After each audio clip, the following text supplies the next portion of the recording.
We're starting our donuts by activating the yeast. Pour some warm, not hot, milk into a mixing bowl. Sprinkle the dry yeast right into the warm milk and gently stir it together. We just want everything nicely combined. Make sure it's fully mixed into the warm milk. Now add in the sugar and give it another good stir. Mix everything together until the sugar starts to dissolve into the warm milk. This will help activate the yeast and get our dough nice and fluffy. Next, we're going to add 2 eggs. Crack them right into the bowl with our yeast mixture. The eggs will make the dough rich, soft, and beautifully tender. Now mix everything together with a spatula or a whisk, whatever you prefer. We're just combining all the liquid ingredients here. Make sure it's smooth and fully blended before moving on. Now sift all the flour straight into the bowl. This helps keep the dough light and prevents any lumps. As soon as the flour hits the liquid, the gluten begins to develop. That's what creates the structure of the dough and helps trap the air from the yeast, giving us soft, fluffy donuts.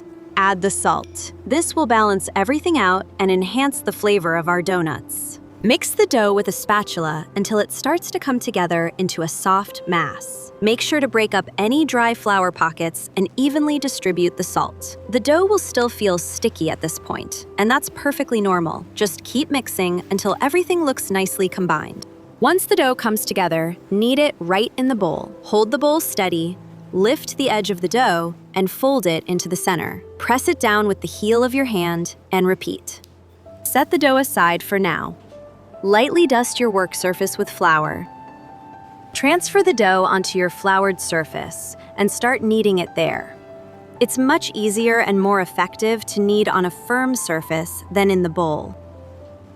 Keep kneading until the dough becomes smooth and even. It should feel soft and slightly elastic to the touch.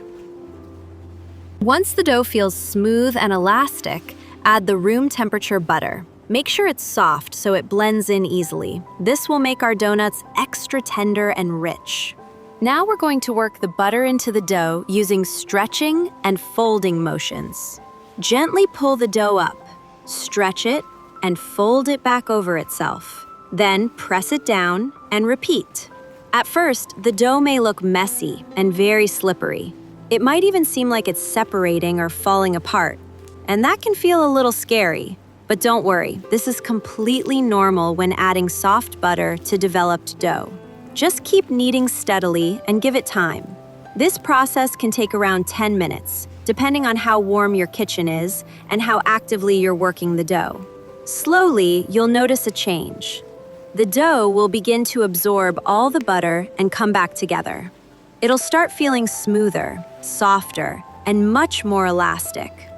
By the end, it should be silky, tender, and barely stick to your hands. That's when you know you've done it right, and your donuts are going to be incredibly soft.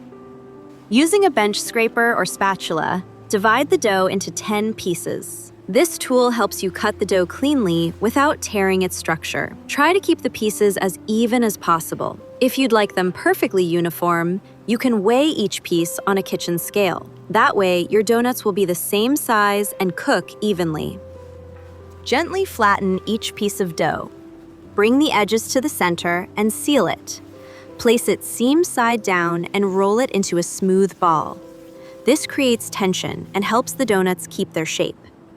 Place the shaped dough balls onto a baking sheet lined with parchment paper. Give them plenty of space, about 1 to 2 inches between each one. They'll expand as they rise, so you don't want them touching. A little extra room will help them keep that beautiful round shape.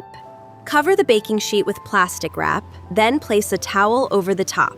Let the dough rest for about 30 minutes. The plastic wrap keeps the surface from drying out, while the towel helps hold in warmth. During this time, the donuts will puff up as the yeast fills them with air. After rising, gently flatten each piece. Cut a hole in the center using a piping tip, a bottle cap, or anything similar in size. Press straight down so the edges don't seal back together. This helps the donuts rise up instead of spreading out. Place the shaped donuts with the holes back onto the baking sheet.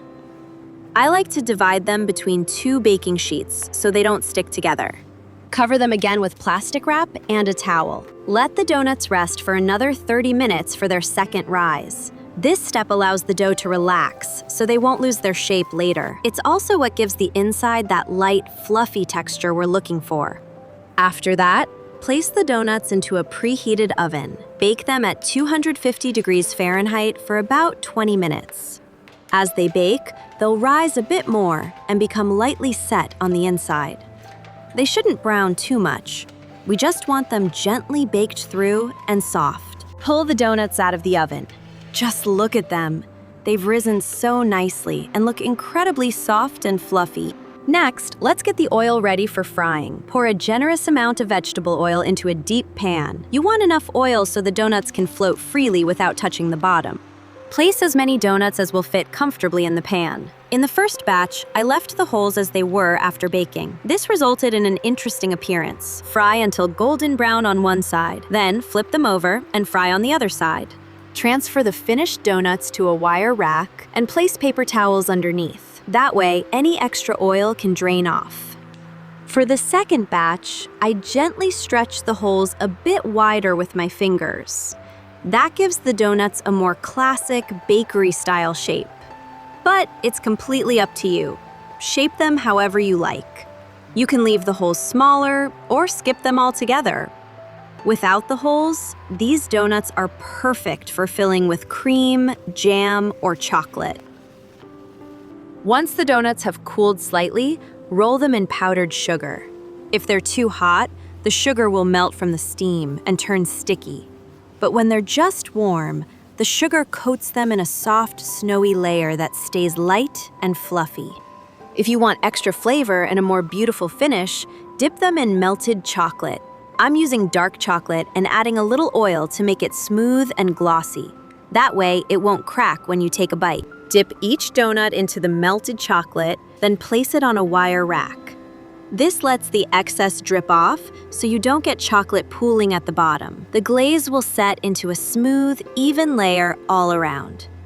And that's it. Our donuts are ready. They're incredibly fluffy, soft and airy on the inside, light and tender with a beautiful texture in every bite. They look amazing and taste even better, truly bakery-worthy and perfect to share. This is what the perfect homemade donut looks like when you break it open. Soft, airy, and just beautiful inside. It's perfect with a cup of tea or coffee. You have to try this. It's so simple and so delicious. Thanks for watching, guys. Don't forget to like and subscribe. Until next time.